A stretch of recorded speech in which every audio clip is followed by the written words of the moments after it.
My wife doesn't respect me and humiliates me in front of my friends. Now she can't believe that I've reached the tipping point in our marriage and called the lawyers. My wife and I have been together for almost 20 years, and our bedroom has been on a slow but gradual decline for the last 15 years. We sat down and had the talk a few months ago, where we hashed out the details of trying to rekindle the spark we once had. One of the main things we both agreed upon was the need for date nights as well as other things. Things seem to improve, albeit only marginally again, on the one initiating things, and 90% of the time I get shot down. The usual excuses followed are too tired, not in the mood, the child is awake, he's 18 years old, not feeling very well, and my personal favorite, we can't as you've got to be up for work early in the morning. Anyhow, we persisted with the date nights out of 9 that I organized over the last 2 months. My wife canceled 7 of them, often without notice. Some were even planned weeks in advance when she had reason after her work shift and announced she was going out with her friends. When I mentioned the date night we'd had planned, she claimed she'd simply forgotten, despite it being marked on the calendar on the fridge again, her idea. So on to this weekend, I've spent the last 2 weeks setting up a date night.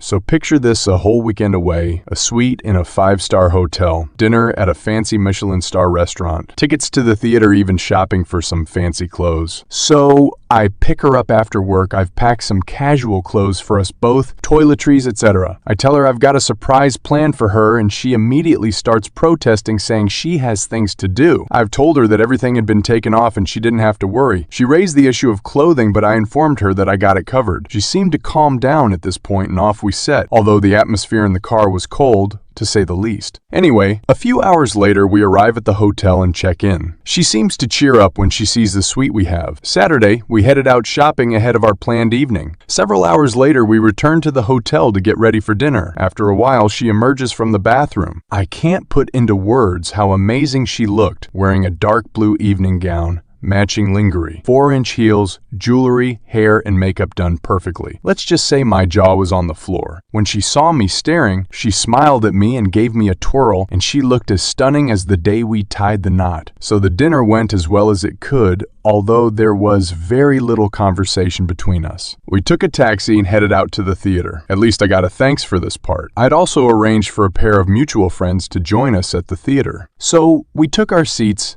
and enjoyed the show. Just as the intermission started, I reached over and placed my hand over hers to ask her if she liked the show so far. To my surprise, she snatches her hand away from mine like she'd just been bitten by a poisonous snake. She looked me square in the eyes and proceeded to tell me that whatever I was thinking was going to happen tonight when we got back to the hotel, I could forget it. Her words almost dripping with disdain and venom, also loud enough so several people around us heard. Our friends didn't know where to look or what to say. My wife told me to shift because she needed to use the bathroom. At this point, something inside me just snapped and I got up, apologized to our friends, informing them I was leaving, and I hoped they enjoyed the rest of the show. I'd received a text message from my friends just as I got back to our hotel room informing me they'd told my wife that I'd left and that she just shrugged her shoulders. Still seething with mounting anger, I decided I was heading home. So I packed my clothes, caught a taxi to the nearest train station, and managed to get the last train home. This morning I decided to relocate to the guest room. I noticed I needed some new bedroom furniture, so I headed down to IKEA. I've given up building flat packs for the day. My wife, however, has asked what the new furniture is, but I think she realized when she noticed my clothes and other personal items weren't in the master bedroom. She didn't say anything to me until about an hour ago when she asked me why I was being so childish. I politely explained the previous canceled date nights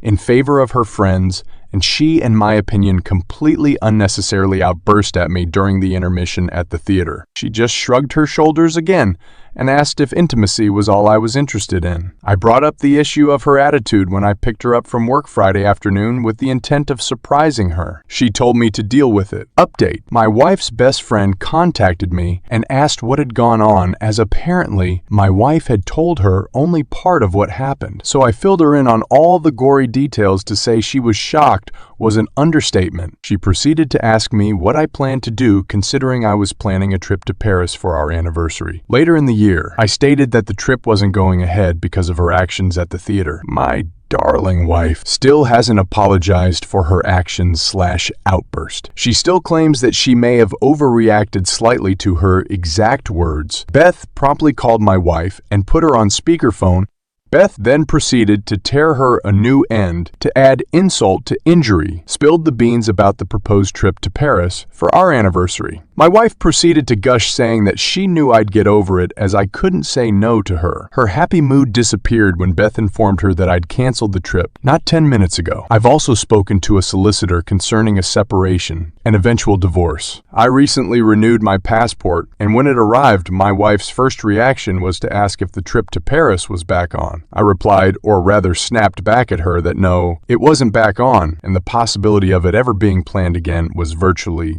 zero.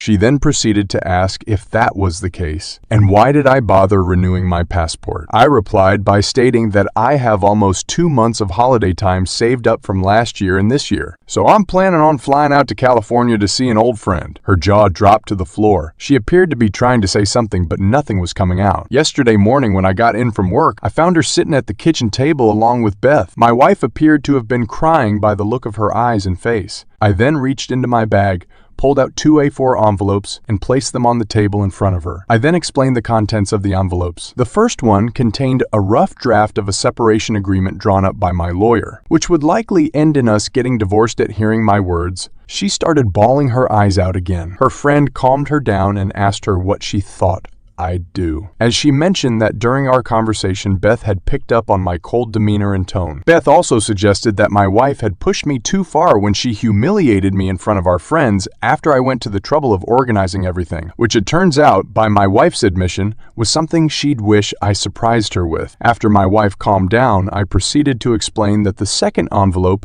contained a list of marriage/personal counselors and instructions for her to choose one. She was then given the ultimatum to choose one of the envelopes. I would be leaving Sunday morning to catch my first flight to the US, and she got until the time I returned to make the decision, as I refused to be spoken to and treated like I was that night. Add in the fact that she didn't see, and I'm still not sure she does that. Her reaction was uncalled for and way over the top. Before she could respond, I told her in no uncertain terms that if she started screaming at me, that the second option would be immediately removed from the equation. I'd also reiterate a bit if I found out she was seeing someone else whilst I was away. Option 1 would be selected by default. Update: I'm finally back home. I received messages, voicemails, emails, and missed calls, mostly from my wife and a few from friends and family. It turns out the friends we were with that fateful weekend had informed my parents of what went on, along with a few other mutual friends who had inquired about my well-being since I'd been pretty much radio silent since I left for my trip. The messages from my wife started with the usual empty platitudes, insincere apologies, etc. I assumed that when I didn't give her the satisfaction of responding, the messages became more menacing and darker in nature, almost to the point of threatening. I rang her and told her that I'd landed back in the UK and I'd be home after I made a quick stop off at my mother's house. She seemed overly affectionate and sweet on the phone and almost had me wondering if it was the same person I left when I headed out to the US. So I spoke to my mom and laid out everything that had happened and why I took the trip abroad, and she said that she understood but was considerably upset that I left without telling her in person. Anyhow, I get home and my wife practically rugby tackles me the second I'm through the door, again showering me with affection as if nothing had happened at all. She made small talk, asking if I'd enjoyed my trip, asking where I'd been and what I'd saw. I waved her off my lap, sat her down on the sofa next to me, and asked her bluntly if she'd decided the 2 envelopes it presented to her before I left. She simply scoffed at me and asked if it was really serious because she assumed that I was just being childish and throwing a tantrum. I informed her that I was deadly serious about it, and if she'd given it any thought, she just smirked at me and told me to stop being stupid and get over it. My reply was that she'd given me her answer and said, "Thanks for letting me know where I stand."